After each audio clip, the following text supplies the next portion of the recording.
Lily's high-pitched scream echoed through the elegant Harvest restaurant in the heart of Boston, causing several diners to turn around in their chairs. Alexander Sterling, CEO of Sterling Technologies, tried to maintain his composure as his 1-year-old daughter squirmed in her high chair, rejecting yet another spoonful of mashed potatoes. "Shh, honey, please," he whispered, aware of the disapproving looks from the other customers. His hands shook slightly as he tried to wipe the little girl's tear-stained face. It was the first time in months that he had ventured out for lunch with Lily, normally delegating this task to the temporary nanny. But after the third professional left her position in less than 2 months, he was forced to bring his daughter with him. Brooklyn Hayes watched the scene from the waiter's station, his heart sinking as he saw the despair in his father's eyes. She knew that look. It was the same one she saw in the mirror during her first months as a monitor at the daycare center where she interned. Adjusting her uniform apron, she took a deep breath and walked towards the table. "Excuse me, sir," Brooklyn said softly. "Can I try to help?" Alexander looked up, finding a young face framed by unruly brown curls and honey eyes that conveyed a surprising calm. Before she could respond, Lily let out another anguished sob. "Please," he replied, running a hand through his dark hair in frustration. "I've tried everything." Brooklyn approached Lily, bending down to the girl's eye level. "Hello, princess," she hummed, her tone soft and melodious. Lily stopped crying for a moment, curious about the new presence. With fluid movements, Brooklyn picked up the cloth napkin from the table and transformed it into a makeshift bunny. Lily's blue eyes widened in fascination as the waitress made the bunny hop across the table.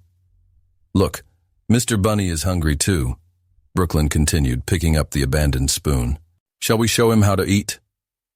To Alexander's complete astonishment, Lily opened her mouth, accepting the food without protest. A smile lit up her face, previously red from crying, and she even clapped her hands, asking for more. "You're amazing," Alexander murmured, watching in awe as Brooklyn continued to feed her daughter amidst teasing and smiling. "I'm in my final year of teaching," she explained, gently wiping Lily's chin. "I work part-time here to pay for college, but my true love is working with kids." Alexander observed the interaction, noting how his daughter responded positively to Brooklyn's every gesture and word. Since Rebecca's death in childbirth, Lily had difficulty connecting with her nannies, a challenge that left him increasingly frustrated and worried. "How much do you earn here per month?" The question came out before he could stop himself. Brooklyn blinked in surprise. "Sorry?" "I want to hire you as Lily's nanny," he said, his voice firm. "Full-time, double what you make here." The silence that followed was filled only by the happy sounds of Lily, who continued playing with the napkin bunny. "Mr. Sterling, Alexander, please." "Alexander," she corrected. "This is very sudden. You don't even know me." He leaned forward, his intense green eyes fixed on hers. "You're the first person who's been able to make my daughter smile like that in weeks. I can see that you have a natural gift with children, and your education background is a bonus. I need someone who can not only care for Lily, but help her develop." Brooklyn bit her lip thoughtfully. The money would be a huge relief. Her scholarship only covered part of her tuition, and the restaurant tips barely covered basic bills. Furthermore, working with children was his dream. "Can I think about it?" she asked finally. Alexander nodded, taking a business card from his jacket pocket. "Call me when you decide. The position is available if you want it." That night, in his small apartment in the Somerville neighborhood, Brooklyn held the card between his fingers, mentally going over the day's events. The offer was tempting, more than tempting, in fact. But something bothered her, a strange feeling that she couldn't explain.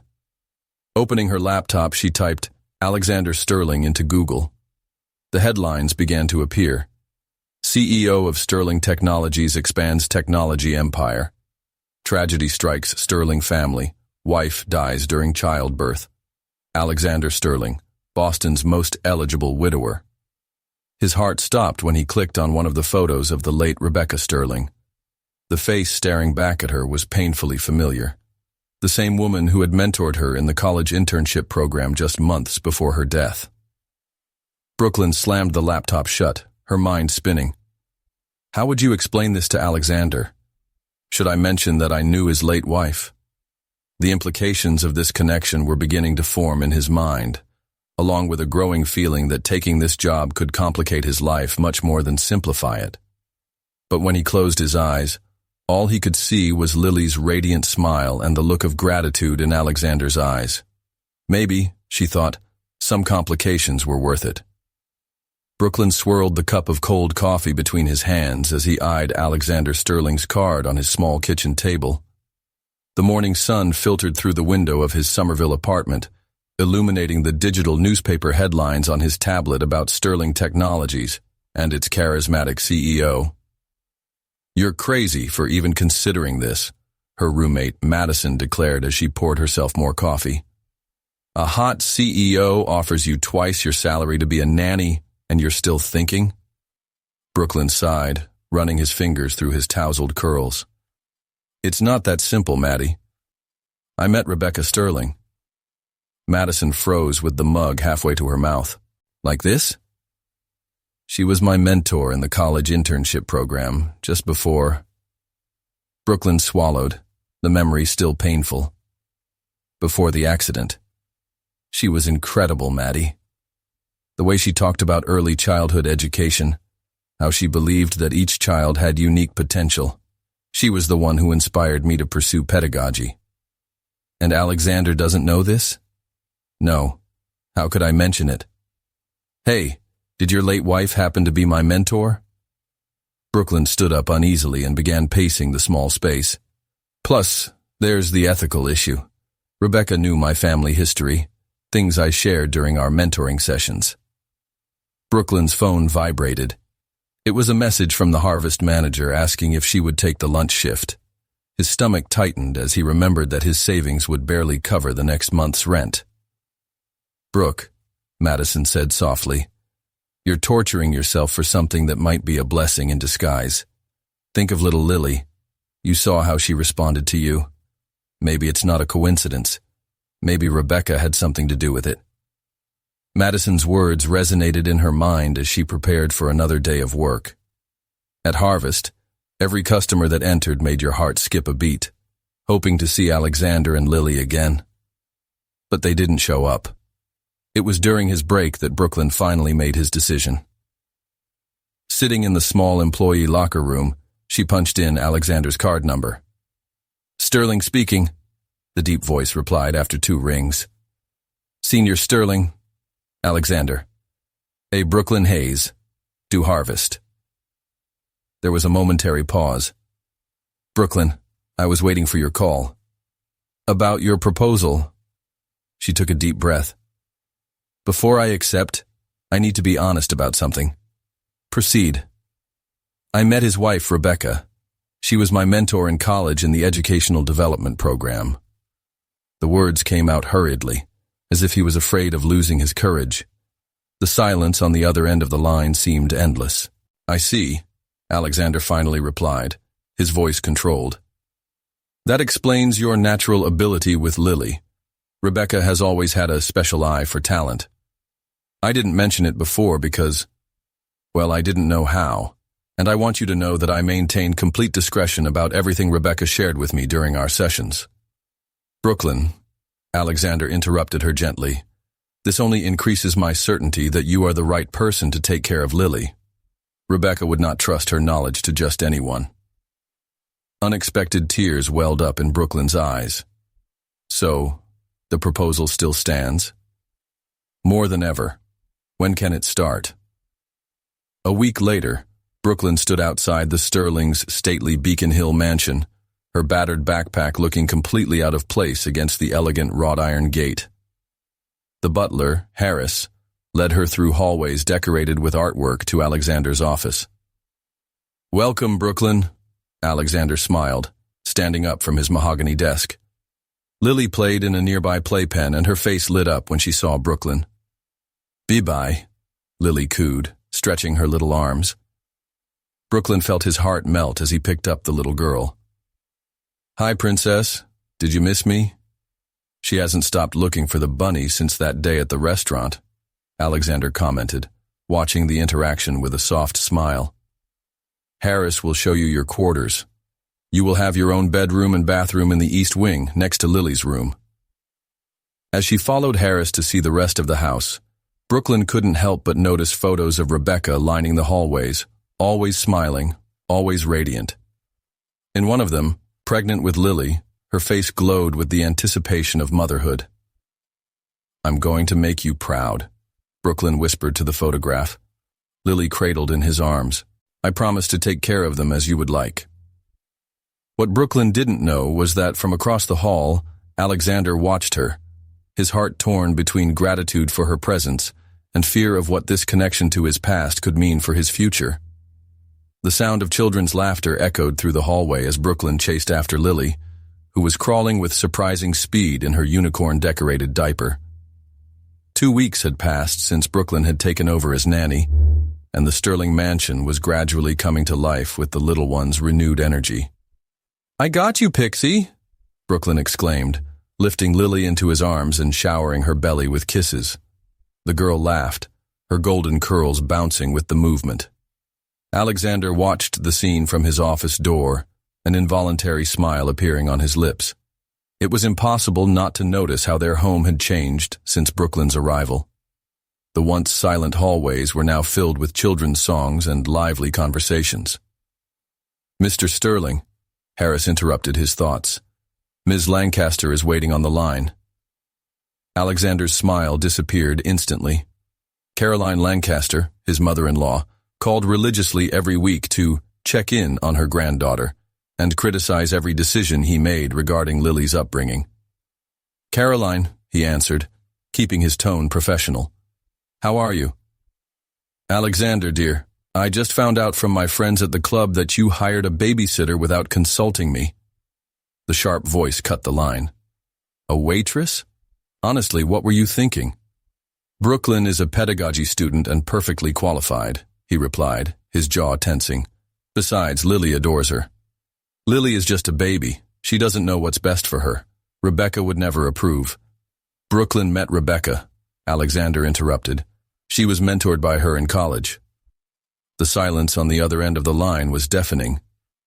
"This changes everything," Caroline finally declared. "I'll visit them tomorrow to meet you in person." Before Alexander could protest, the call ended. He ran his hands over his face, exhausted. Caroline's visits always left him on edge, painfully reminding him of Rebecca and the weight of her family's expectations. In the garden, Brooklyn was sitting with Lily on the grass, showing her the different flowers in the flower bed. "See, Princess, that's a daisy, and that one over there is a rose." "Brooklyn," Alexander called, approaching. "I need to warn you. My mother-in-law will be coming tomorrow." Brooklyn felt her stomach tighten. "Caroline Lancaster. Rebecca mentioned her in our conversations. She can be intense." Alexander chose his words carefully. "Since Rebecca," he hesitated. "Well, she has strong opinions about how Lily should be raised."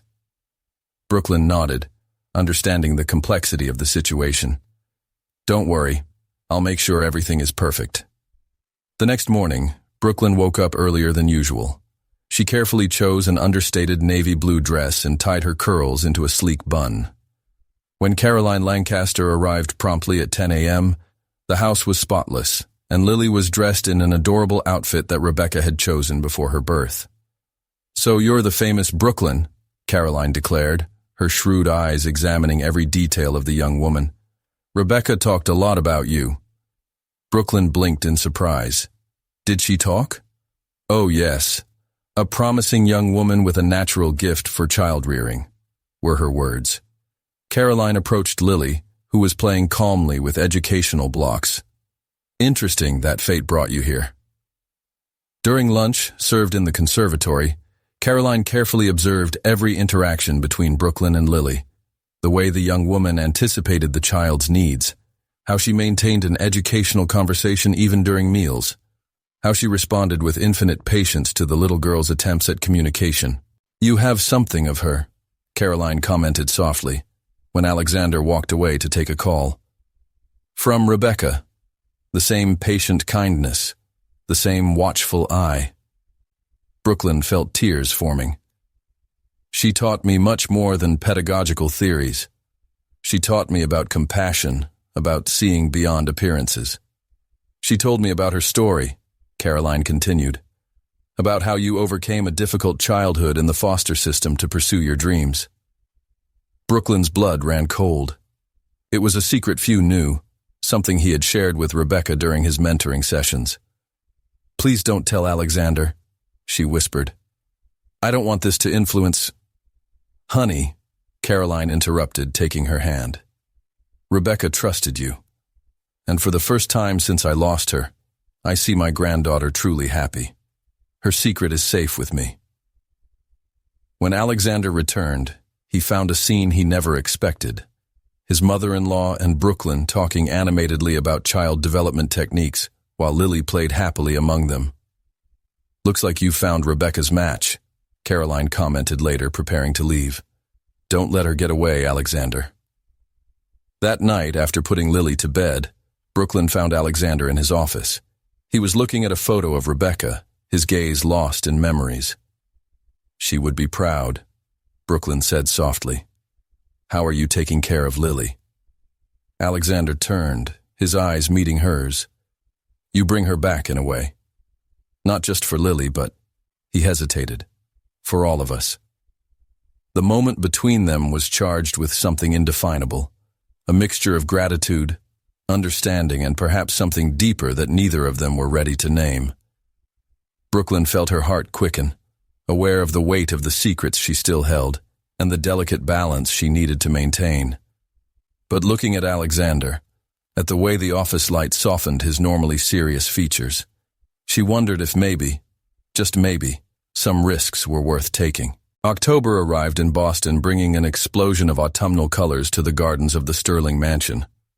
Brooklyn watched through the library window as golden leaves danced in the wind, her mind torn between preparing for Lily's activities for the day and the worries that kept her awake at night. The encounter with Caroline Lancaster the week before had shaken her more than she cared to admit. The fact that Rebecca had shared her story with her mother-in-law made her uneasy. How many other people would know about her past in the foster care system? And how would Alexander react if he found out? "Brooke!" Alexander's voice brought her out of her thoughts. He strode across the library, Lily in his arms, still in her pajamas. "Sorry to bother you so early, but an emergency arises at the company. Can you—" "Of course," she smiled, extending her arms to Lily, who immediately leaned towards her. "We're going to have so much fun today, aren't we, Princess?" Alexander hesitated for a moment, watching the natural way Brooklyn adjusted Lily on his hip. "Are you sure it's okay? I know today is your day off." "Absolutely none," she assured. "Plus, I was already planning to take Lily to the Children's Museum. They have a new interactive exhibit about colors and shapes." "You're amazing, you know that?" The words escaped before Alexander could stop them, making Brooklyn blush slightly. "Just doing my job," she replied softly, avoiding his gaze. After Alexander left, Brooklyn went about his morning routine with Lily. Shower, nutritious breakfast, and a storytelling session later, they were on their way to the museum. The day was perfect for a walk, with soft sunshine filtering through the scattered clouds. At the museum, Lily was fascinated by each new discovery. Brooklyn guided her through the exhibits, patiently explaining each concept in a way the little girl could understand. It was during an activity with colored blocks that a familiar voice surprised her. "Brooklyn Hayes? I can't believe it." She turned to find Marcus Patterson, her old social worker, smiling warmly. His heart skipped a beat. Marcus was one of the few people who knew his whole story. "Marcus, what a surprise." Brooklyn embraced the man who had been instrumental in its most difficult years in the system. "I'm chaperoning a group of kids from the shelter," he explained, then noticed Lily. "And who is this little princess?" "That's Lily," Brooklyn replied, trying to keep her voice casual. I'm her babysitter. Marcus's eyes widened in recognition. Lily Sterling? From Sterling Technologies? Brooklyn nodded nervously. Marcus knew her history with the biological family that had abandoned her, a family that, ironically, had distant connections to the corporate world that Alexander frequented. Brooke, Marcus lowered his voice. You're treading on dangerous territory. If anyone finds out about your true identity. You won't find out, she interrupted firmly. That life is behind me. Now I'm just Brooklyn Hayes, education student and nanny. Marcus studied her for a moment. You've always been stubborn. Just be careful, okay? I don't want to see you get hurt again. The rest of the day passed in a blur. Back at the mansion, as he put Lily to sleep, Brooklyn couldn't stop thinking about Marcus's words. His past was too complicated, full of secrets that could destroy the trust he was building with the Sterlings. Brooke! Alexander's voice surprised her again. She hadn't heard him arrive. Hi, she whispered, softly closing Lily's bedroom door. How was your day? Tiring, he sighed, loosening his tie. But it's better now. The comment hovered between them, loaded with unspoken meanings. Brooklyn felt her heart quicken as Alexander took a step towards her. You completely transformed our lives, you know, he said softly. Lily is blooming. The house feels alive again. Alexander, she began, her voice trembling slightly. There are things about me you don't know. We all have our secrets, Brooklyn, he replied, his intense gaze fixed on her. What matters is who you are now, and how you take care of my daughter. Before Brooklyn could respond, Alexander's cell phone rang. It was Harris, reporting an urgent business call.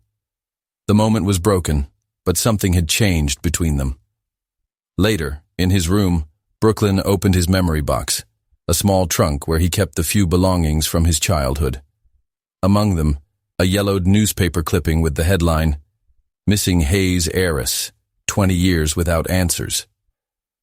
The photo showed a stylish couple holding a baby, herself before she was abandoned at an orphanage at just 2 years old. Brooklyn put the clipping away carefully. His heart was divided between the fear of losing everything he had built and a growing feeling for Alexander that he could no longer deny.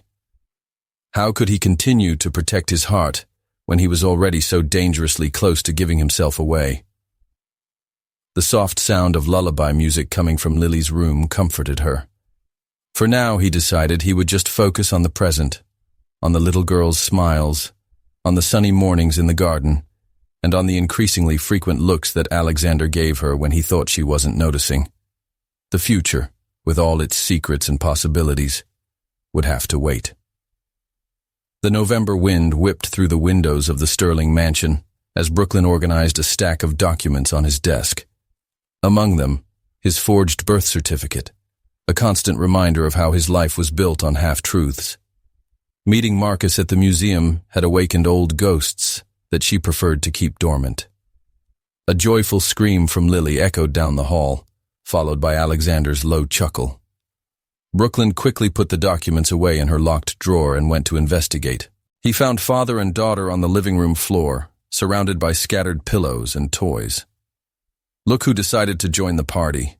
Alexander smiled, his green eyes shining in a way that made Brooklyn's heart skip a beat. Lily decided we needed to redecorate the room. Bibi, come, Lily called, clapping her hands. Brooklyn joined them on the carpet, watching as Alexander had loosened his tie and rolled up the sleeves of his dress shirt. It was rare to see him so relaxed, and the sight made her simultaneously happy and apprehensive. Were you able to resolve that situation at the company? She asked, helping Lily stack colorful blocks. Almost, he sighed. Actually, that's why we need to talk. I have a business trip next week to San Francisco. It'll only be 3 days, but you've never been away from Lily this long, Brooklyn added softly. Alexander nodded, running a hand through his dark hair in a gesture that she already recognized as a sign of concern. I trust you completely with her, but But it's hard. She smiled understandingly. Don't worry. We'll video call every day, and I promise to keep you updated on every moment. Actually, he hesitated, I was wondering if you and Lily could come with me. Brooklyn froze. Traveling meant documentation. It meant more chances for your past to come to light. I don't know if it would be appropriate. Why not? I have meetings during the day, but the nights would be free. We could explore the city together, take Lily to Pier 39, Golden Gate Park. The way he said together made something inside her melt. Over the past few weeks, the dynamic between them had subtly changed.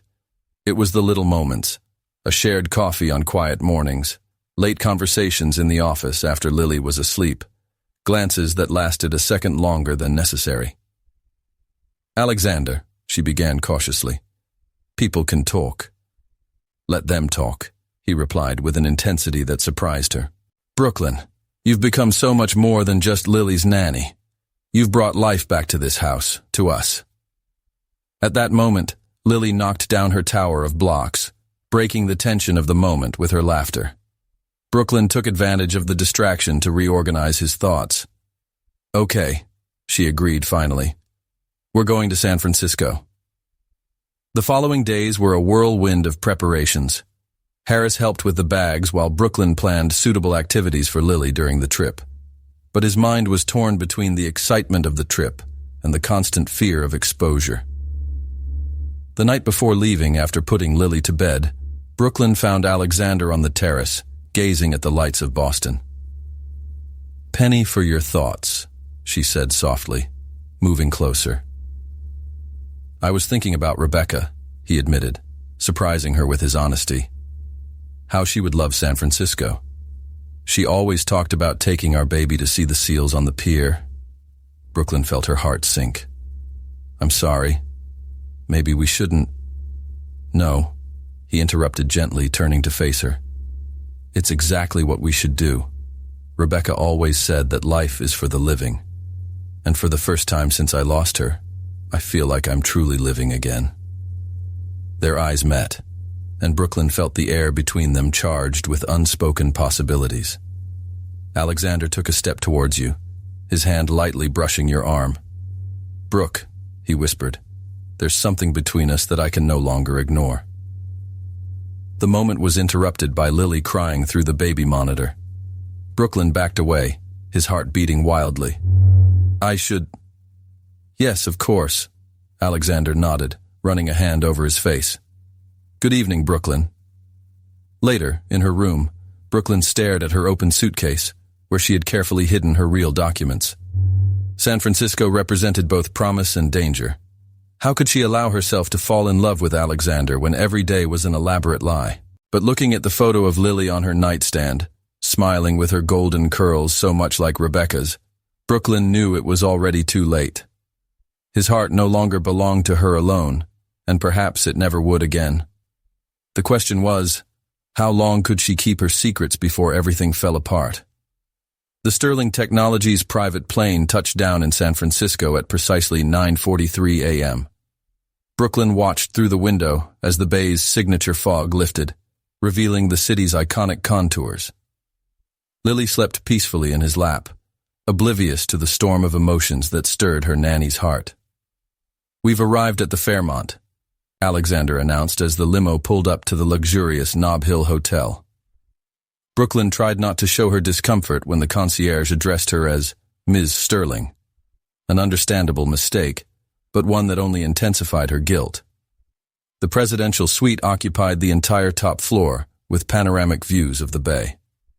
While Harris organized her luggage, Brooklyn led Lily to the room adjacent to hers, preparing her for her morning nap. I have a meeting in an hour, Alexander informed him, already adjusting his tie. But I reserved a table for dinner at Saison tonight. Harris can stay with Lily. Alexander, Brooklyn hesitated. I don't think it's appropriate. It's just dinner, he replied softly, but his eyes conveyed something deeper. To thank you for everything you have done for us. Before Brooklyn could protest, he was already gone. Alone with her thoughts, She began to organize the day's activities with Lily, trying to ignore the nervousness growing in her stomach. In the afternoon, while strolling through the Japanese tea garden in Golden Gate Park, Brooklyn received a message that made his blood run cold. It was from Marcus. Urgent. Hayes Corp is investigating the missing baby case again. Be careful. Lily, playing with the colorful carp in the lake, didn't notice when Brooklyn had to sit on a nearby bench, her legs shaking. The Hayes Corporation, her biological family's company, was reigniting a search she thought she had buried years ago.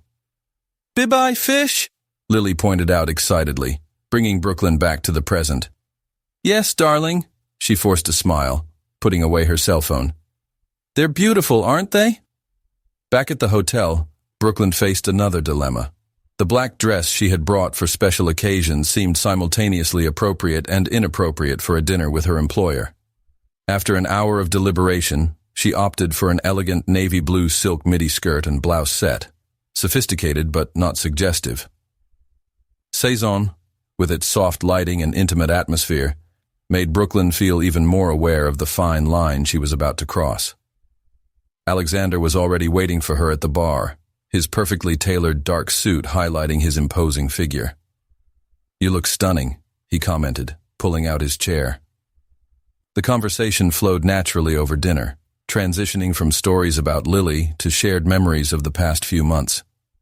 It was only during dessert that Alexander touched on a more delicate subject. "Rebecca used to say that there are encounters that seem written by fate," he began, his eyes fixed on hers. "When you showed up at that restaurant—" "Alexander, please," Brooklyn interrupted softly. "We can't." "Why not?" He leaned forward. "It's so evident that there is something between us. Something real." "There are complications you don't understand," she replied, her voice shaking slightly. "Secrets that—" "So tell me." He reached for her hand across the table. "Trust me, Brooklyn." His touch sent goosebumps across her skin, and for a moment, a brief, dangerous moment, she considered telling him everything. About being Catherine Hayes, the missing heiress to a rival business empire, about how he had built a new identity to escape a legacy he never wanted. But before he could respond, his cell phone vibrated again. It was another message from Marcus. "Private investigators hired. Searching Boston." "I need to go." She stood up abruptly, removing her hand from his. "Lily can wake up." "Brooklyn," Alexander called when she was at the restaurant's door. "You can't run away forever." Those words haunted her the entire walk back to the hotel. In the suite, he found Lily sleeping peacefully under Harris's care. After dismissing him, Brooklyn sat on the balcony, watching the city lights. San Francisco has always represented new beginnings for many. But for her, the city was becoming a turning point.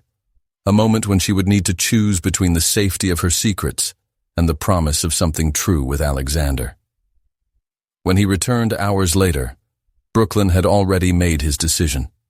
She found him in his makeshift office in the suite, still working despite the schedule. "We need to talk," she said from the doorway. "About who I really am." Alexander looked up from his documents, his intense gaze meeting hers. And in that moment, Brooklyn realized that some truths, as painful as they were, needed to come to light for something real to blossom. What she didn't know was that her revelations would trigger a series of events that would change not only her life, but the fate of everyone around her. "My real name is Catherine Hayes." Brooklyn's words echoed in the suite's quiet office as Alexander watched her with an unreadable expression. "And I'm the missing heiress of the Hayes Corporation." The silence that followed was deafening. Alexander remained motionless in his chair, his fingers lightly gripping the edge of the mahogany desk. "Hayes Corporation," he repeated slowly, "our biggest competitor in the medical technology industry." Brooklyn, or Catherine, nodded, her heart hammering against her chest. "I was abandoned at an orphanage at the age of 2. My biological parents—" She swallowed.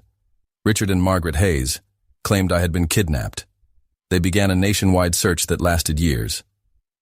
"But you weren't kidnapped," Alexander added, beginning to understand.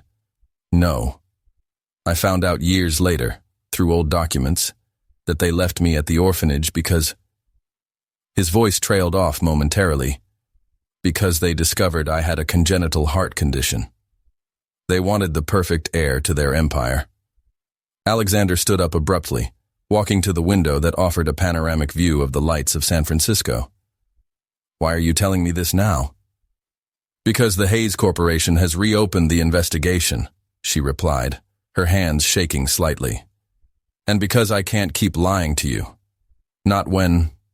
She hesitated, letting the unspoken words hang between them. When what, Brooklyn? Or should I say Catherine? The harshness in his voice made her shiver. When my feelings for you and Lily became more important than my fear of being discovered, she finished softly. Alexander turned to face her, his green eyes intense in the soft light of the office. Did Rebecca know?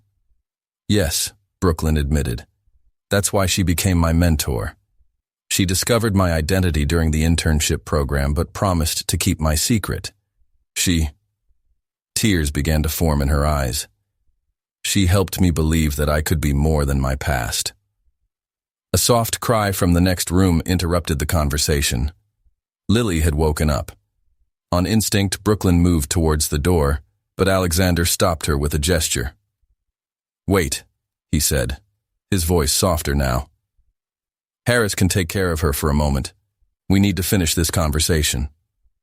Brooklyn watched through the glass door as Harris calmed Lily, feeling her heart sink at the thought of the possibility of never being able to comfort the little girl again. What happens now? She asked, turning to Alexander.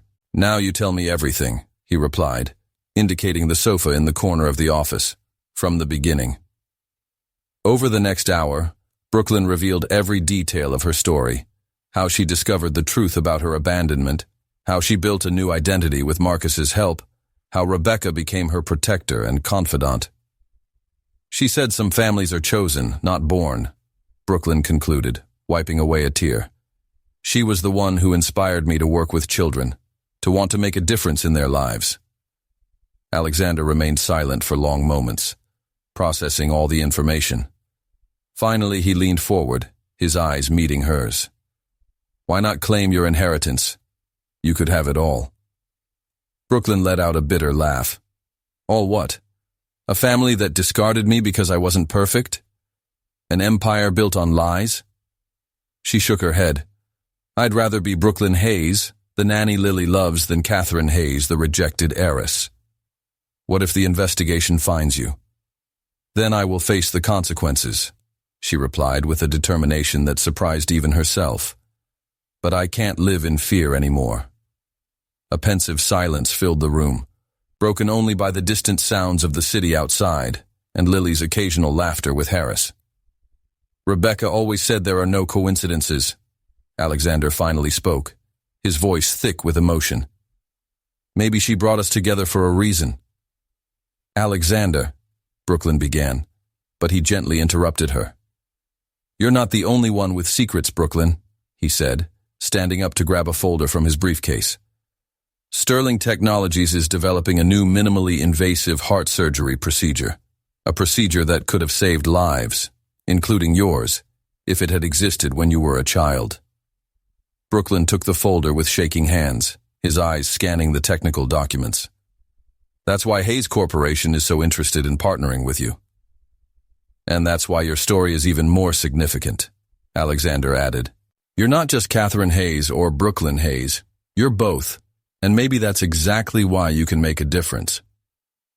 At that moment, Lily burst into the office, escaping Harris's arms. Bye-bye, she exclaimed, running to Brooklyn, who picked her up automatically. Alexander watched the interaction, his expression softening. Some families are chosen, not born. He repeated Rebecca's words. And maybe it's time for us to make our own choices. Brooklyn hugged Lily tighter, feeling the weight of her revelations begin to lift. The future was still uncertain, but for the first time in years, she was no longer alone on her journey. What do we do now? She asked softly. Now, Alexander replied, moving closer to stroke Lily's golden curls. We begin to write our own story. News of the Hayes Corporation investigation spread like wildfire through the San Francisco financial media the next morning. Brooklyn watched the titles on his tablet while drinking coffee on his suite's balcony, his stomach churning with each new headline about the renewed search for the lost heiress. Investigators are already in Boston, Alexander informed him, stepping onto the porch with Lily in his arms. The little girl immediately reached out her hands to Brooklyn, who automatically welcomed her. We need to decide our next move. I can't go back to Boston right now, Brooklyn replied, shifting Lily onto his lap. It would be too risky. That's exactly why I booked the suite for another week, Alexander said, sitting down next to them. We can use this time to develop a strategy. Brooklyn felt a rush of gratitude and something deeper he didn't dare name. After her confession the night before, she expected to be fired or worse, reported. Instead, Alexander was offering protection and support. Hayes Corporation's stock is up 12% since the investigation was announced, he continued, running a hand through his hair in a gesture that Brooklyn already recognized as a sign of concern. They're turning this into a media circus. Typical Hayes, Brooklyn muttered, remembering the endless press conferences his biological parents used to give about his kidnapping. Everything is a marketing opportunity for them. A knock on the door interrupted the conversation. Harris entered with a grave expression. Mr. Sterling, Richard Hayes is in the lobby. He insists on speaking to you. Brooklyn's blood ran cold. Richard Hayes, her biological father, was just a few floors away. Alexander noticed his paleness and immediately took control of the situation. Harris, take Brooklyn and Lily through the service exit. Use the spare car and take them to that cafe in Sausalito I mentioned. I'll deal with Hayes. Alexander, Brooklyn protested, but he stopped her with a gentle touch on her arm. Trust me, he said, his green eyes conveying an intensity that made her heart race. I won't let him near you or Lily. Minutes later, Brooklyn found herself in the back seat of a discreet Audi, Lily cradled in her lap, as Harris drove them across the Golden Gate Bridge toward Sausalito. His mind, however, was at the Fairmont, imagining the confrontation between Alexander and Richard Hayes. At the hotel, Alexander maintained a neutral expression as he watched Richard Hayes enter his makeshift office. The man was the embodiment of corporate power, impeccable suit, perfectly coiffed gray hair, and an air of authority that commanded attention. Sterling, Hayes greeted coolly. I thank you for having me on such short notice.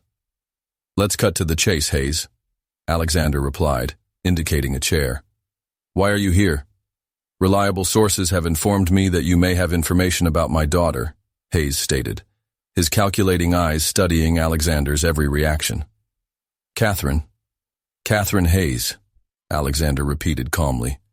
The child you abandoned 25 years ago because he didn't meet your standards of perfection? Hayes visibly tensed. I see you are well informed. So you admit that you know his whereabouts?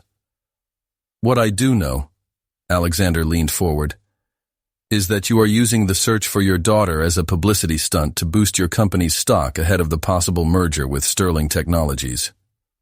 Business is business, Sterling, and family is family. Except when this family has a heart condition that could tarnish the Hayes legacy, right? The silence that followed was filled with tension. Hayes finally stood up, adjusting his jacket. Careful, Sterling. You have no idea how much power the Hayes Corporation has. If they find out they're hiding information about Catherine. Threats, Hayes? Alexander smiled humorlessly.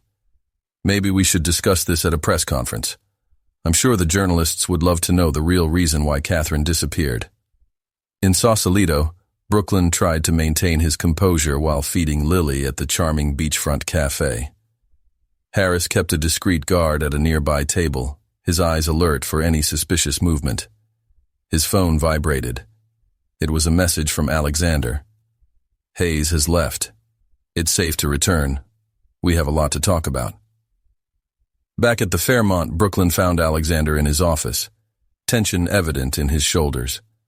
How it was, she asked softly, after putting Lily to sleep. Your father is exactly as you described, he replied, pouring 2 glasses of wine. Calculating, manipulative, and completely focused on power. And now? Now. Alexander handed her a glass, his fingers brushing hers in the process. We need to outsmart them. Sterling Technologies is developing technology that could revolutionize heart surgery. If we expose the true story of the Hayes, combined with our medical advancement, we could not only expose their lies, but also help other children with similar conditions, Brooklyn added, understanding the strategy. Exactly, Alexander smiled, approaching her. But first, we need to make sure you are protected. Legally and... He hesitated, his intense gaze meeting hers. In every other way. Brooklyn's heart quickened at the proximity. Despite all the chaos, or perhaps because of it, their connection seemed stronger than ever. Why are you helping me so much? She whispered. Because, Alexander replied, his hand gently touching her face. Some battles are worth fighting, and some people are worth any risk. The moment was interrupted by the sound of Alexander's phone. It was his lawyer with updates on the legal situation. But something had changed irrevocably between them. Amid the whirlwind of revelations and dangers, one truth became increasingly clear. Their destinies were inexorably intertwined. The morning in San Francisco brought with it a dense fog that enveloped the skyscrapers like a protective cloak. In the office suite at the Fairmont, Brooklyn watched the city through the window while Alexander conducted a video conference with his legal team in Boston. We need to act before the Hayes launch their next move. The lead attorney's voice echoed over the PA system. They have already started planting stories in the media about a possible family reunion. Brooklyn felt her stomach drop when she saw the photo of Margaret Hayes, her biological mother, in a recent interview. The woman still maintained that studiedly distressed expression that she had perfected over the years of searching for her lost daughter. The question isn't just legal, Alexander replied, his fingers drumming on the mahogany table. It's also a matter of timing with the launch of our new cardiac technology. Brooklyn, he turned to her, we need your story. She nodded slowly, understanding the weight of that decision. Do you want me to go public? Not yet, but we need to document everything. The orphanage records, the documents you found about your abandonment, the medical reports of your heart condition. From the next room came the sound of Lily waking up from her nap. Harris, always attentive, was already heading to assist her, but Brooklyn gestured for him to remain where he was. Taking care of Lily was his refuge, especially now. Good morning, Princess, she smiled, entering the room decorated in soft tones. Lily, with her curls disheveled from sleep, smiled brightly when she saw her. Bibi. The little one held out her arms, and Brooklyn caught her, breathing in the soft baby scent that always calmed her nerves. Alexander ended the call and joined them in the room. He watched in silence as Brooklyn changed Lily with loving efficiency, softly humming a lullaby. You're a natural at this, he commented, his voice soft. Being a mother. The comment caught her off guard, making her heart skip a beat. Maybe because I've never had a real one, she replied, trying to keep her voice steady. Alexander approached, gently touching her shoulder. Brooklyn, regardless of what happens with the Hayes, you need to know that you have a place here, with us. The moment was interrupted by an urgent knock on the door. Harris entered with a worried expression. Mr. Sterling, Margaret Hayes is in the lobby, with the press. Brooklyn felt his knees weaken. Alexander immediately took control of the situation.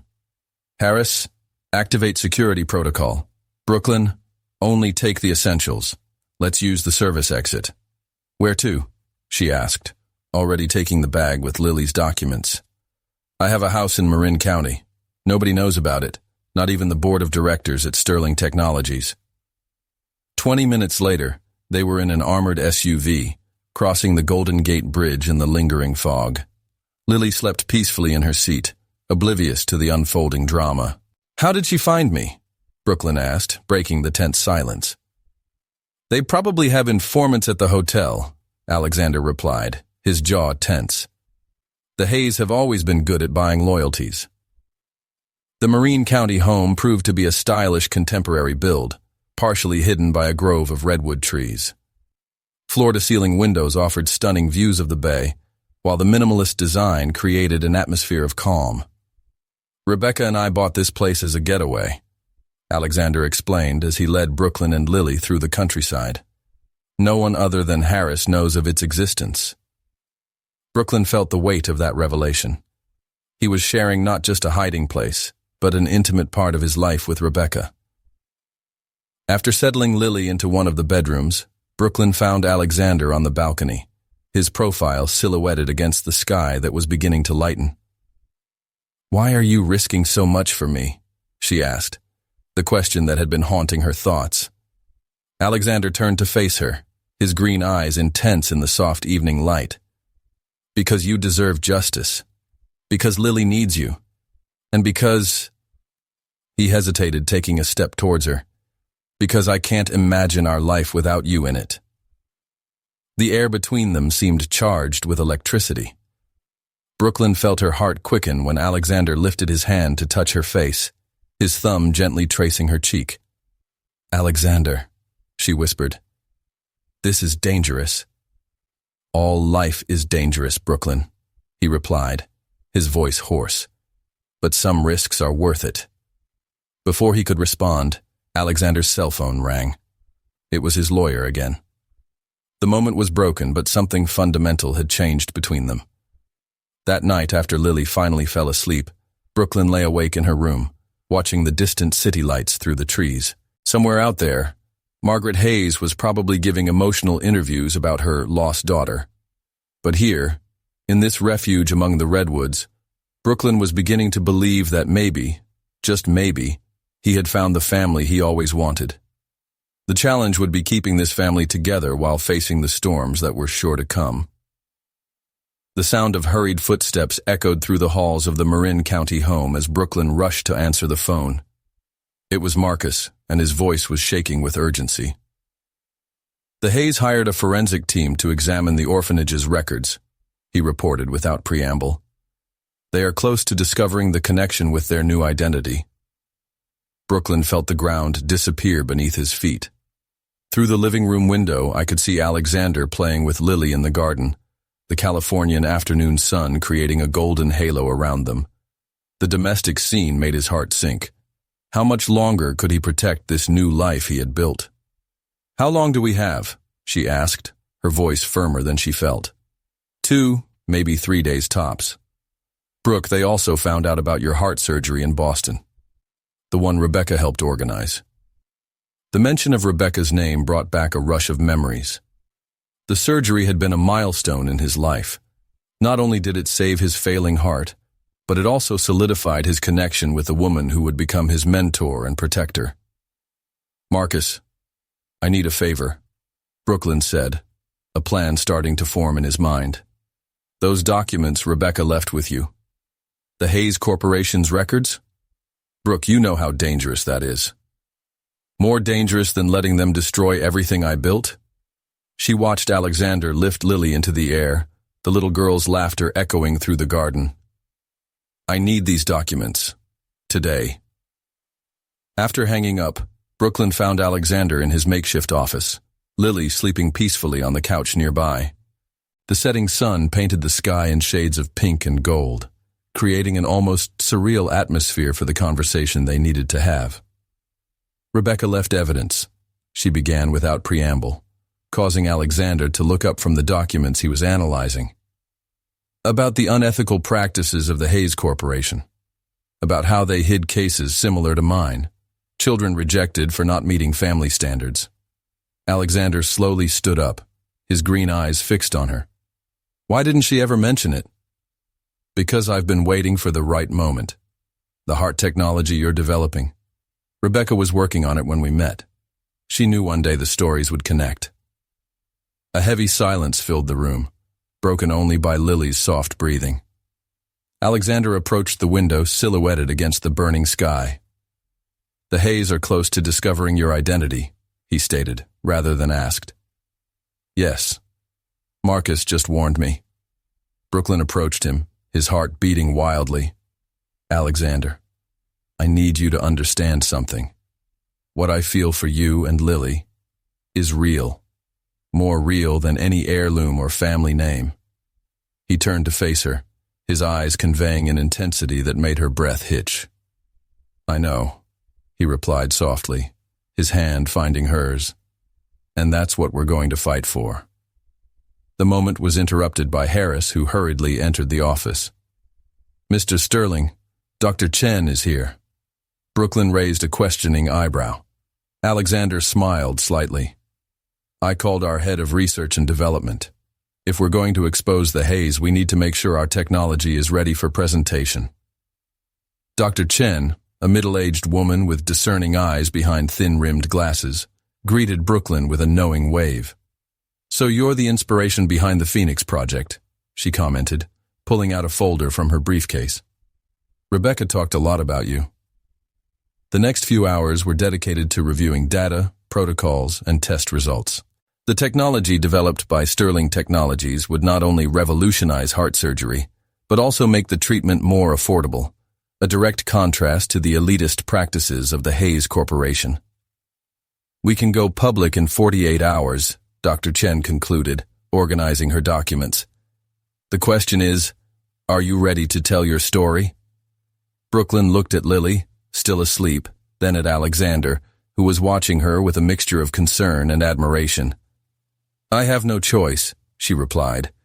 But this time, I'm going to tell the story on my terms. After Dr. Chen left, Brooklyn and Alexander remained in the office, planning their next steps. The sun had completely set, leaving San Francisco Bay dotted with lights that looked like fallen stars. You're not alone in this, Alexander said softly, his fingers intertwined with hers. No more. Brooklyn felt tears form in her eyes. I'm scared, she admitted. Not to face the haze, but to lose this, to lose you. Alexander pulled her closer, his touch gentle but firm. Some families are chosen, remember? And we chose you, Brooklyn, or Catherine. It doesn't matter what your name is. It matters who you are here. He touched her heart. And here, he pointed to Lily. The moment was sealed with a kiss, soft, tentative at first, then growing in intensity and certainty. When they separated, Brooklyn knew there was no going back. The next chapter of her story would be written not in fear or secrets, but in truth and love. And this time, she wouldn't be alone to face the storms that would come. The first light of morning streamed through the large windows of the Marin County home as Brooklyn finalized the last details of his press statement. Sitting at the kitchen table, she watched Alexander feed Lily cereal while talking on the phone with his public relations team. The press conference is scheduled for tomorrow at 10 a.m., he informed, turning off his cell phone. The Sterling Technologies Auditorium in San Francisco is already being prepared. Brooklyn nodded, her stomach churning with anticipation. In less than 24 hours, his double life would be exposed to the world. Not just as Brooklyn Hayes, Lily Sterling's devoted nanny, but as Catherine Hayes, the jilted heiress of the Hayes Corporation. The documents Rebecca left behind have arrived, Harris announced, entering the kitchen with a sealed folder. Marcus delivered them personally to the gate. With shaking hands, Brooklyn opened the envelope. There was all the evidence that Rebecca had collected over the years, records of other children rejected by the Hayes Corporation, financial documents proving the embezzlement of funds intended for medical research, and most importantly, her original birth certificate, along with the abandonment papers signed by Richard and Margaret Hayes. That's more than enough to destroy them, Alexander commented, reading over his shoulder. But are you sure you want to go this route? Brooklyn looked up to meet his worried gaze. It's not about destroying anyone, she replied softly. It's about doing the right thing. About all those other children who can be saved by Sterling Technologies' new technology. Lily giggled, throwing a piece of cereal that landed perfectly in Alexander's coffee cup. The moment of lightness broke the tension, making everyone smile. Bibi, look! The little girl exclaimed, proud of her feat. I see we have a future basketball player, Brooklyn joked, cleaning up the mess. The simple domestic act reminded her of everything that was at stake. The morning progressed with a series of virtual meetings. Lawyers, press officers, the Sterling Technologies medical team. Dr. Chen presented the latest data from Project Phoenix, demonstrating how new technology could reduce costs and risks in pediatric heart surgery. The Hayes always claimed that research like this was economically unfeasible, Dr. Chen explained, but our results prove otherwise. They were more interested in profit than saving lives, Brooklyn added, his voice filled with ancient hurt, including his own daughter's life. An alert on Alexander's cell phone interrupted the meeting. Margaret Hayes had given another interview, this time insinuating that she had conclusive information about her daughter's whereabouts. They're trying to force us into action, Alexander analyzed, turning off the television. They want us to make a mistake. Brooklyn stood up, walking to the window. Outside, the centuries-old redwoods seemed silent guardians of their secrets. Then we'll give them exactly what they want. The truth. All of it. The afternoon was dedicated to final preparations. Brooklyn recorded his statement on video, his voice steady as he related every detail of his story. Alexander remained by her side throughout the process, his silent presence offering the support she needed. You know what hurts me the most? She confessed during a break. It's not the abandonment itself. It's realizing that to them, I was never a daughter. I was just an investment that went wrong. Alexander pulled her into his arms, his fingers gently stroking her hair. But to us, you are family, the family we chose. The sound of small footsteps interrupted the moment. Lily had woken up from her nap, her sleepy eyes lighting up at the sight of Brooklyn and Alexander together. "Papa, be-bye!" she exclaimed, running towards him with her arms outstretched. Brooklyn picked her up, feeling the tears he had been holding back all day finally escape. This was his true family, not one defined by blood or legal documents, but by love and choice. "Tomorrow will change everything," she whispered, more to herself than to anyone else. "Yes," Alexander agreed, wrapping both of them in his arms. "But some changes are necessary to build something better." That night, after putting Lily to bed, Brooklyn found Alexander on the terrace. San Francisco Bay sparkled beneath the starry sky, a light show that seemed to reflect the complexity of their lives. "I'm ready," she declared, her voice carrying a new determination. "Tomorrow, Catherine Hayes will finally tell her story, not as a victim, but as a survivor." Alexander intertwined his fingers with hers, his touch conveying strength and promise. "And we will be by your side, every step of the way." The hours separating them from the press conference seemed simultaneously very long and very short. But for the first time in her life, Brooklyn wasn't running from her past. She was facing it head-on, with the knowledge that her future, whatever challenges lay ahead, would be built on a foundation of truth and love. And that, she knew, was worth whatever price she had to pay. The conference room at Sterling Technologies in San Francisco was packed when Brooklyn adjusted the microphone on his navy blazer. Through the tinted glass, he could see the crowd of journalists crowding into the main auditorium, their cameras and recorders ready to capture every word of the eagerly awaited press conference. 5 minutes, Harris reported discreetly, checking his watch. Brooklyn took a deep breath, his eyes meeting his reflection in the living room mirror. The face staring back at her was no longer that of Harvest's shy waitress, nor that of Lily Sterling's devoted babysitter. It was a combination of all her versions, Brooklyn Hayes and Catherine Hayes fused into a single truth. "The Hayes just arrived," Alexander announced, entering the room with Lily in his arms. The little girl immediately reached out her hands to Brooklyn, who automatically took them, finding comfort in the child's familiar weight. "Mom's wearing Chanel," Brooklyn commented with a bitter smile, having caught a glimpse of Margaret Hayes through the glass. "The same perfume I wore in the interviews about my kidnapping." Alexander approached, gently adjusting the collar of Brooklyn's blazer. You don't have to do this if you're not ready. I'm more than ready, she replied, her voice firm. Rebecca taught me that sometimes we need to face our fears to help others. How many children can be saved with sterling technology? How many families can be spared what I went through? Dr. Chen entered the room, carrying a folder with the latest Phoenix Project test results. The numbers are even better than we expected, she announced. The success rate in pediatric heart surgery has increased by 87% with our new technology. And at a cost 60% less than conventional treatments, Alexander added, his gaze meeting Brooklyn's. Exactly what the Hayes always claimed was impossible. A growing buzz in the auditorium indicated that the time had come. Harris gently took Lily from Brooklyn's arms, leading the little girl to an adjacent room where she would be safe and comfortable during the press conference. Remember, Alexander whispered, holding Brooklyn's hand, you're not alone in this. The auditorium doors opened, and Brooklyn walked with Alexander to the stage, where a panel of microphones waited. In the front row, Richard and Margaret Hayes sat, their faces a mask of false parental concern.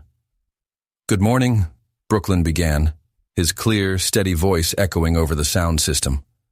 My name is Brooklyn Hayes, but you may know me better as Catherine Hayes. The buzz in the room instantly increased. Margaret Hayes raised her hand to her chest in a theatrical gesture, while Richard kept his calculating gaze fixed on the stage. 25 years ago, I was abandoned to an orphanage not because I was kidnapped, but because I was born with a heart condition that did not meet the standards of perfection required by the Hayes Corporation. Brooklyn continued. I'm not the only one. Today we will present evidence of other similar cases, of children and families sacrificed on the altar of corporate profit. Dr. Chen took the microphone, presenting data and graphs that demonstrated how Sterling Technologies had developed technology that made heart surgery more accessible and safer. What the Hayes always claimed was economically unfeasible, we have proven to be possible, Alexander declared. And it all started with a young education student who refused to let her past define her future. Brooklyn watched the biological parents' expressions change from mock concern to barely contained anger as the evidence was presented. Documents, testimony, and medical records painted a devastating picture of decades of corporate negligence. I'm not here today seeking revenge or recognition, Brooklyn concluded, his voice thick with restrained emotion. I'm here because I believe every child deserves a chance at life, regardless of their medical condition or social status. The technology that Sterling Technologies has developed is not just a medical breakthrough. It's a statement that some things are more important than profit. The journalists' questions came cascading in, but Brooklyn maintained her composure, answering each one with the same honesty she had promised herself. When Margaret Hayes stood up to ask a question, the silence in the room was absolute. Catherine, dear, she began, her voice trembling theatrically. How can you do this to your own family? Family, Brooklyn replied, a sad smile on his lips. Family is the people who choose you, who love you despite your imperfections. Family is the mentor who believed in me when no one else did. It's the little one who calls me Bibi, and the man who saw beyond my scars. His eyes met Alexander's briefly. You were never my family. You were just responsible for giving me the life that allowed me to find my true family. The press conference continued for another hour, with announcements about hospital partnerships and healthcare programs. When it was finally finished, Brooklyn found Alexander and Lily in the private room, the little one sleeping peacefully in her stroller. You were amazing, Alexander whispered, pulling her into his arms. We were amazing, she corrected, allowing herself to relax into his embrace. All of us. Through the window, they could see Richard and Margaret Hayes being surrounded by journalists, their masks of composure finally cracking under the weight of the exposed truth. But Brooklyn felt no satisfaction in his fall, only a profound sense of liberation. Where do we go now? She asked softly. Home, Alexander replied, kissing her forehead. Our house. A week after the press conference that shook the corporate world, Brooklyn was organizing his things in the room of the Sterling Mansion in Boston. The headlines were still reverberating through the media. Hayes Corporation faces federal investigation. Sterling Technologies revolutionizes pediatric heart treatment. Catherine Hayes, the heiress who chose love over fortune. "Do we need more boxes?" Alexander asked, entering the room with Lily in his arms. The little girl played with the stuffed rabbit that Brooklyn had given her in San Francisco. "No," Brooklyn smiled, folding a blouse. "Actually, I'm trying to decide what I really need to bring to the new room." The new room was actually the master suite, which she would now share with Alexander. After they returned from San Francisco, he had proposed during an intimate dinner in the conservatory. Not because of the scandal or the media, but because, as he said, some truths are too simple to deny. "Bibby, look!" Lily exclaimed, showing how she had dressed her bunny in one of the miniature dresses Caroline had sent her. "You look beautiful, princess," Brooklyn replied, taking the girl from Alexander's arms. "How about helping organize your new books?" A knock on the door interrupted the family moment. Harris entered with his usual discretion. "Miss Hayes, Dr. Chen is on the line. Something about the new treatment centers." Brooklyn nodded, passing Lily back to Alexander. In recent weeks, she had taken an active role in implementing the Phoenix Project, using her own experience to help develop protocols to support families with children with heart disease. "Seattle has confirmed participation," Dr. Chen reported, as soon as Brooklyn answered. "There will be 5 treatment centers on the West Coast by the end of the year." "What about the families identified in the Hayes documents?" "All have been contacted. Most are willing to testify in the federal case." Brooklyn felt a familiar weight in his chest, not from his old heart condition, but from the responsibility he now carried. Each story discovered in Rebecca's archives was a reflection of her own, each family affected by the Hayes practices a chance at redemption. "Margaret Hayes has requested a visit," Alexander commented when she returned to the room, "through the lawyers." Brooklyn froze in the middle of organizing books on the shelf. "What did you say?" "That it was your decision." He moved closer, his fingers gently touching her arm. "You don't owe them anything, Brooke." "No," she agreed, turning to face him. "But maybe I owe something to myself. True closure." The visit was scheduled for 2 days later, at the neutral Sterling Technologies lawyer's office. Brooklyn chose a simple but elegant dress, her hair tied into a soft bun that Rebecca often wore. Margaret Hayes looked as if she had aged a decade since the press conference. His face, normally immaculate for the cameras, showed signs of sleepless nights and genuine concern. "Catherine," she began, then corrected herself. "Brooklyn, you look beautiful." "What do you want, Margaret?" Brooklyn asked softly, keeping a safe distance between them. "I want to apologize. Not just for abandoning you, but for every lie, every moment I prioritized the company's image over you." Tears began to stream down Margaret's made-up face. "When I saw you on that stage, so strong, so fulfilled, I realized everything I missed." "You didn't miss anything," Brooklyn replied, his voice firm but not cruel. "You chose. Every decision, every lie, every fake interview, they were all conscious choices. And I live with the weight of them every day." Margaret took an envelope from her purse. "This is for you. These are shares of the Hayes Corporation, your rightful inheritance." Brooklyn looked at the envelope for a long moment, then smiled softly. "I don't need them. I have something much more valuable now. A family that chose me for who I am, not for what I can offer." "Little Lily," Margaret commented. "She has your eyes, you know. The same ones you had as a baby." "She has Rebecca's heart," Brooklyn corrected gently. "And it's because of her, and all the other kids like me, that the Phoenix Project exists." When Brooklyn returned home that afternoon, he found Alexander and Lily in the garden, planting flowers in the beds that Rebecca loved so much. The domestic scene, so simple and precious, made her heart, her imperfect but resilient heart, overflow with gratitude. "How it was?" Alexander asked as she joined them on the grass. Liberating, she replied, picking up a small shovel to help Lily plant daisies. Some scars never completely disappear, but they can make us stronger, more compassionate. "Bee, flower," Lily exclaimed, offering a slightly crushed daisy to Brooklyn.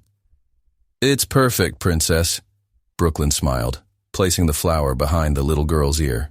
"Exactly like you." That night, after putting Lily to bed, Brooklyn found Alexander in their new shared office, where photos of her and Lily now shared space with memories of Rebecca. "Do you know what I love most about you?" he asked, pulling her into his arms. "Your ability to turn pain into purpose, scars into strength." Brooklyn snuggled into his embrace, watching through the window as the stars began to dot the Boston sky. Her heart, that same heart that almost condemned her to abandonment, beat strong and sure, filled not just with love, but with a deep sense of belonging. "Some stories," she whispered, "need to be broken to be rewritten the right way." The sound of children's laughter echoed through the garden of the Sterling mansion on a spring afternoon in Boston. Brooklyn watched from the porch as Lily, now almost 2, ran among the newly planted flowers, chasing soap bubbles that Alexander blew. "More, Papa!" the little girl screamed, her cheeks flushed with excitement. It was hard to believe that only 6 months had passed since the press conference that changed everything. The Phoenix Project had already saved dozens of lives, with treatment centers established in several cities across the United States. The Hayes Corporation, under new management following Richard and Margaret's resignation, had become a partner in the project, an irony not lost on Brooklyn. "Thinking too big?" Caroline's voice brought her out of her reverie. Their former mother-in-law, now officially their mother-in-law too, had become a constant, comforting presence in their lives. "Just reflecting," Brooklyn replied, adjusting the white dress she would be wearing in a few hours. "It feels surreal that we're here." Caroline smiled, taking his hand. Rebecca always said that the universe has a peculiar way of correcting its own ways. She would have loved this day. The day in question was Brooklyn and Alexander's wedding, an intimate celebration in the mansion's garden, where every flower and every detail carried special meaning. Brooklyn's dress had been designed with elements of the dress Rebecca wore at her own wedding, an homage suggested by Caroline. "Bebe! Grandma!" Lily ran up to them, her golden locks bouncing with the movement. "Look what Papa gave me!" In her small hands, she held a delicate locket, the same one Rebecca had left for her before she left. Brooklyn felt tears form in her eyes at the sight of the jewel that carried so much meaning. "It's beautiful, Princess," she whispered, helping Lily open the locket. Inside was an old photo of Rebecca, and a recent one of Brooklyn with Lily. "Two mommies," Lily declared with the simplicity befitting her age. "In heaven and here." Alexander approached, his green eyes shining with suppressed emotion. "Time to get ready, little one. Harris will help you with your bridesmaid dress." While Caroline took Lily inside, Brooklyn stood on the porch with Alexander, watching the spring sky that promised a perfect afternoon. "We have unexpected visitors," he commented softly. "Margaret is at the gate." Brooklyn felt her heart quicken, but not from fear, not anymore. "She can come in," he decided. "Today is a day of new beginnings, isn't it?" Margaret Hayes looked smaller, more human in her discreet suit. His hands shook slightly as he handed Brooklyn a small package. "It's your baby album," she explained to his questioning gaze. "I kept all your photos, even after everything. I thought Lily would like to know this part of her mother's story, too." Brooklyn accepted the gift, understanding the gesture for what it was. Not an attempt at redemption, but an acknowledgement of truths long denied. "Thank you," she said simply. "Do you want to stay for the ceremony?"